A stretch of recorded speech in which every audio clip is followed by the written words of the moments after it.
Hi friends, welcome మన గుమ్మడి వంటలు ఛానల్కి. ఈరోజు నేను చూపించబోయే రెసిపీ రాగి పిండి, బియ్యం పిండి, సుజీ రవ్వతో దోశ. రాగి పిండిని వచ్చేసి 2 పెద్ద స్పూన్లు వేసుకుంటున్నాను.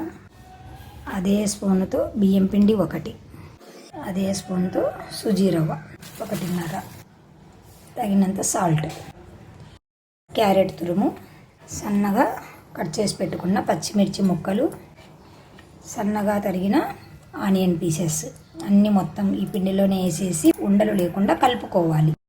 మన రవ్వ దోశకి ఎలా కలుపుకుంటామో అలాగా. మీరు విస్కర్తోనైనా కలుపుకోండి, చేతనైనా కలుపుకోండి, కానీ ఉండలు లేకుండా కలుపుకోవాలి. బాగా లూజ్గా కలుపుకోవాలి. ఎండల కాలం కాబట్టి రాగి పిండి ఎక్కువ వేసాను.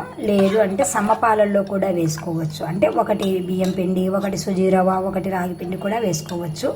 నేను ఎండల కాలం అని రాగి పిండి ఎక్కువ వేసుకున్నాను. అది మీ ఇష్టము, ఎలా వేసుకున్నా బాగుంటుంది.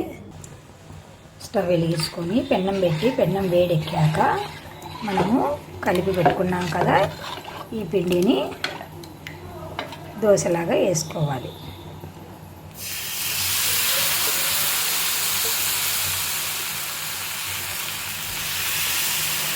ఇంకా కొంచెం పలుసగా ఉన్నా ఇబ్బంది లేదు,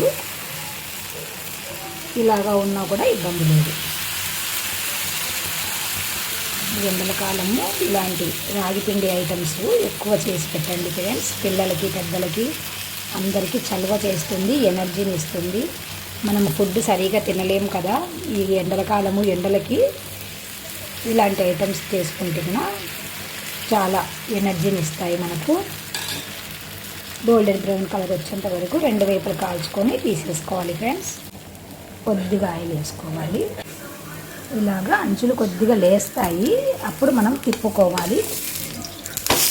చాలా టేస్టీగా ఉంటుంది ఫ్రెండ్స్, చాలా ఎనర్జీని ఇస్తుంది ఈ దోశ. తప్పకుండా ట్రై చేయండి ఫ్రెండ్స్. చాలా సింపుల్, చాలా ఈజీ కదా ఫ్రెండ్స్. రెండో వైపు టర్న్ చేశాక మళ్ళీ కాసేపు అట్లా తిప్పేసి ఇంకా సర్వ్ చేసుకోవడమే ఫ్రెండ్స్.